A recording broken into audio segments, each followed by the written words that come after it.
वृंदा और जलंधर का मंगल विवाह हो गया, पर वृंदा का जो सात्वित्व प्रबल था, उस प्रबल सात्वित्व के बल पर जलंधर बचता रहा।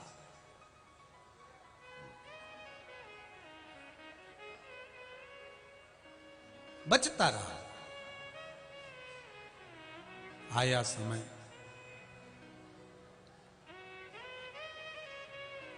एक नारी का जो भक्ति का बल होता है, एक नारी का जो विश्वास का बल होता है, वो बड़ा प्रबल होता है, बड़ा प्रबल बल।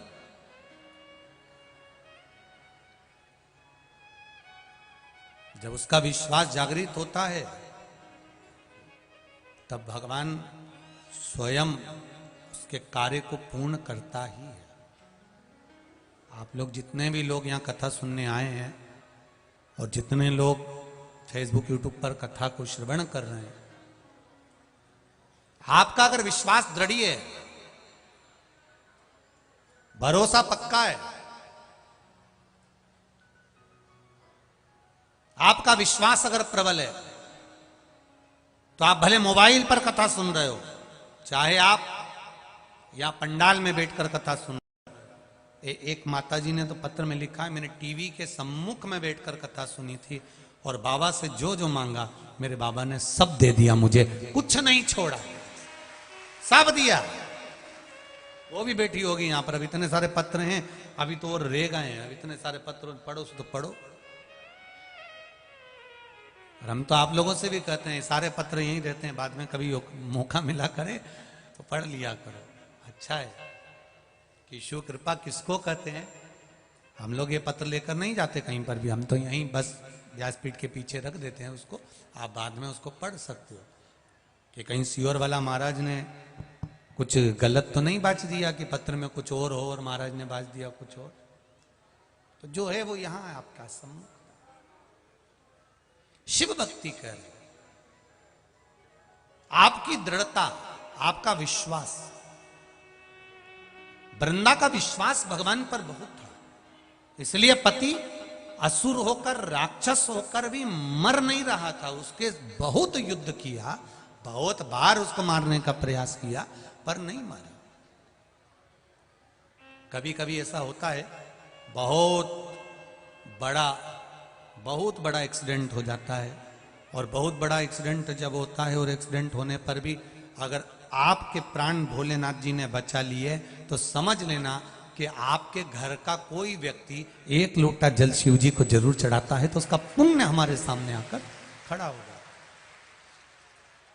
उसका पुण्य हमारे सम्मुख में आया है, उसका पुण्य हमारे सामने आया है,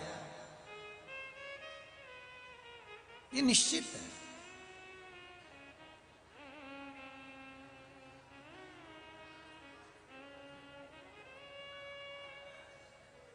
महाराज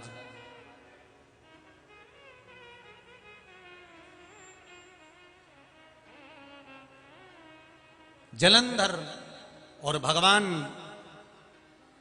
विष्णु का युद्ध, फिर जलंधर और ब्रह्मदेव के साथ में युद्ध, जलंधर इंद्र का युद्ध, जलंधर गरुण का युद्ध, फिर जलंधर और भगवान शिव का युद्ध, ये सारे युद्ध हुए।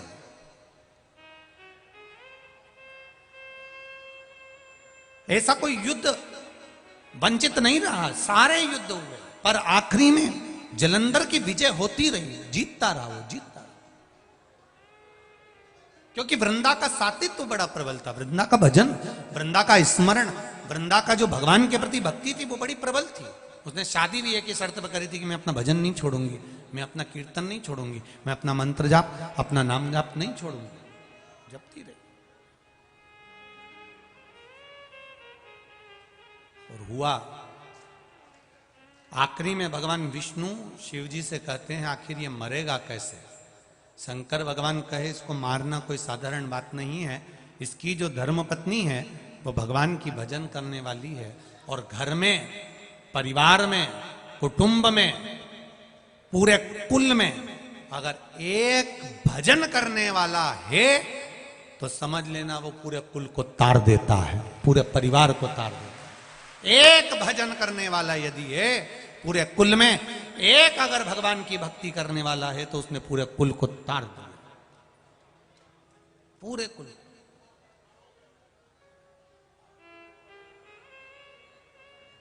गंगा जी कौन कौन जाता है? जाते हो आप लोग? रखो रखो। गंगा जी जाओ तो एक इतनी बड़ी कील लेकर जाना, और इतनी बड़ी कील लेकर जाना और पानी में डालना कि ये तैर जाएगी क्या? अरे बोलो तो जम के, नहीं तैरेगी। अब उस कील को अगर तुम्हें तैराना है, उस कील को पार लगाना है, तो वो कील लोहे की है, जंग भी लगा हुआ है, बहुत नुकेली भी है, वजन भी है, पर पानी में डालते से ही वो नीचे डूब जाती है, वो पार नहीं होती। उस कील को पार करने का तरीका एक ही है कि इस कील को एक लकड़ी में ठोक दो, लकड़ी में ठोक दिया तो कील पार उतर जाएगी, ये निश्चित। ये शरीर भी एक कील की तरह है, इसको भव सागर में ऐसे ही पटकोगे तो ये डूब जाएगा। इस शरीर को भव सागर से पार निकालना है तो इस कील को शिव महापुराण में ठोक दो। इसको पार उतरने का एक तरीका,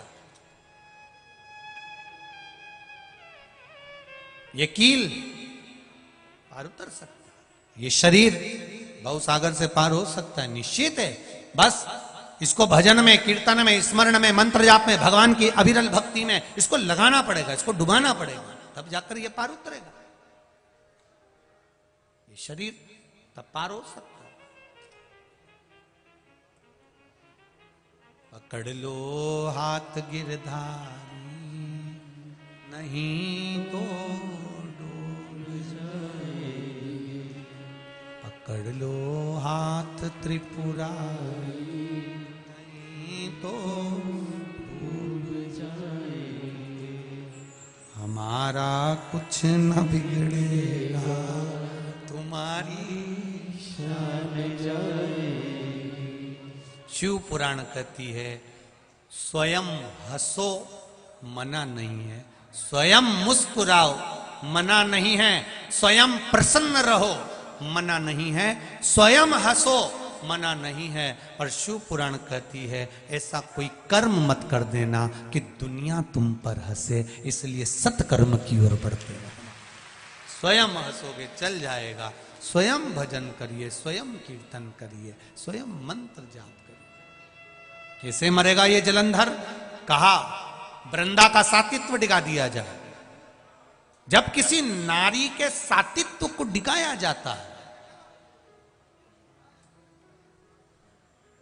जब किसी नारी के सातित्व को डिगा दिया जाता है, तब उसके पति को समाप्त करने में देरी नहीं लगती, मार दिया जा सकता।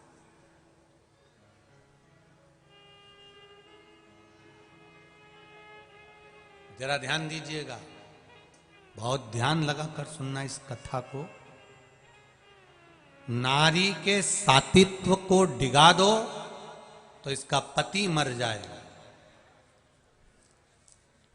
शिव पुराण कह रही है। जलंधर मर जाएगा।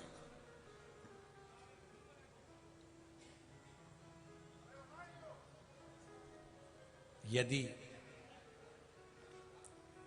सनातन धर्म को लोग कहते हैं तोड़ना है, तो सबसे पहले सनातन धर्म को तोड़ने के लिए लोग सबसे पहला काम करते हैं कि इनको भगवान के मंदिर से दूर कर दो, देवताओं से दूर कर दो, सनातन धर्म धीरे धीरे टूटने लगेगा। इसको तोड़ा जा सकता है। आज दुनिया के लोगों को सबसे ज्यादा घबराहट हो रही है शिव महापुराण से, क्योंकि बच्चे, नवयुवक, बेटा बेटी, जुबान, सब ये इतने पत्रों में, एक पत्र देखिए, एक बहन ने लिखा है, फिरोजाबाद से आई है। कहीं बैठी हो, पत्र ढूंढूंगा जब तक समय लगेगा, अगर कहीं बैठी हो तो हाथ हिला देना। फिरोजाबाद से आई,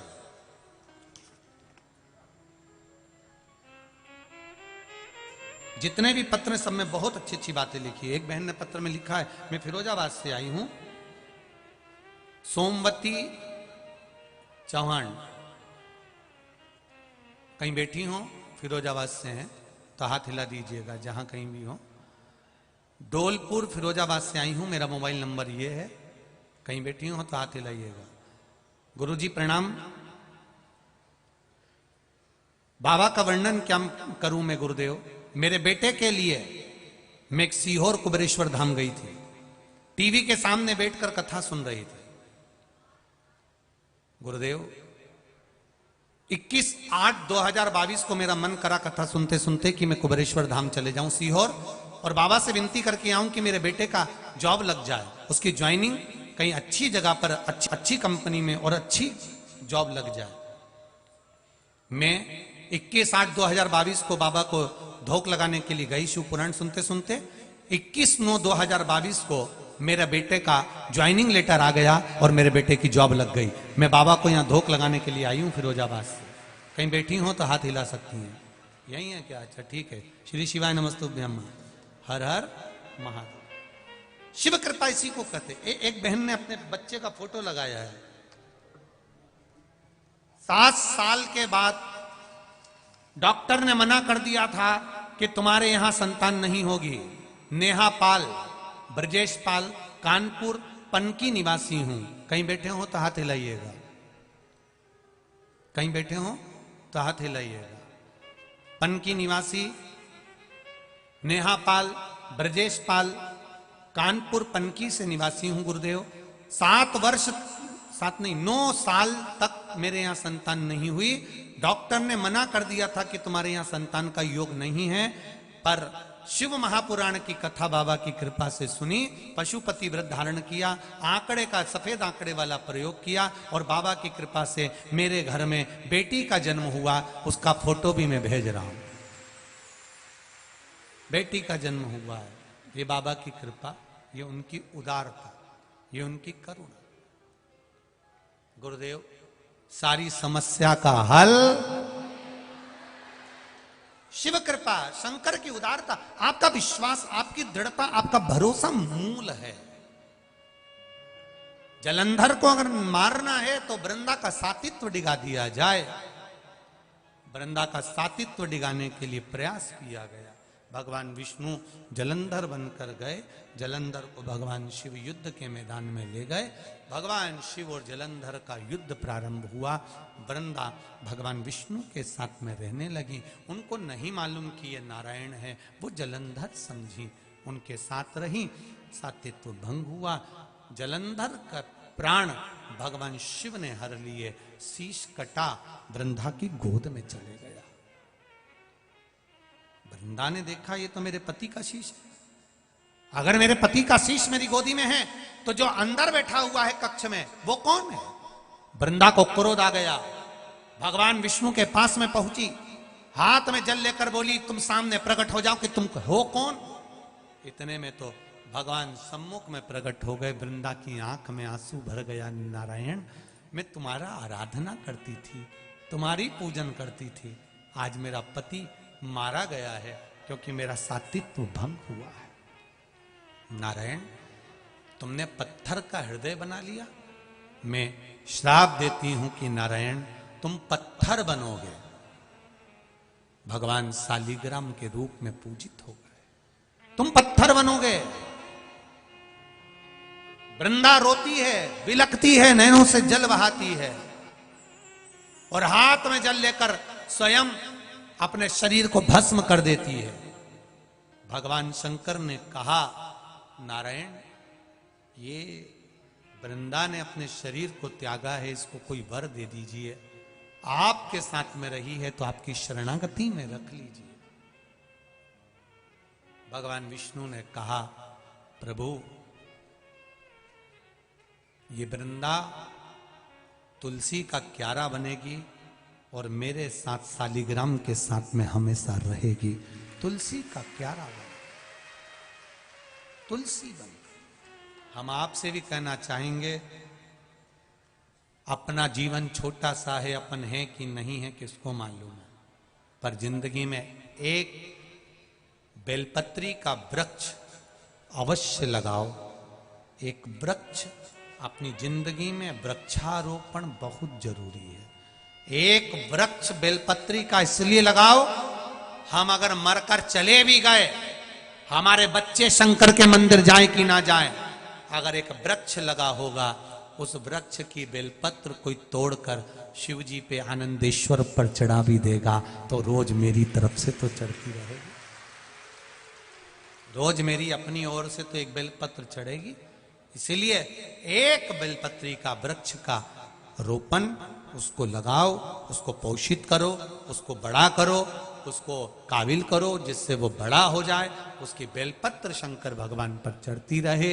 ये भाव रखते हुए बड़े आनंद के साथ में कुंदकेश्वर महादेव का दर्शन करते हैं, भाव भक्ति के साथ।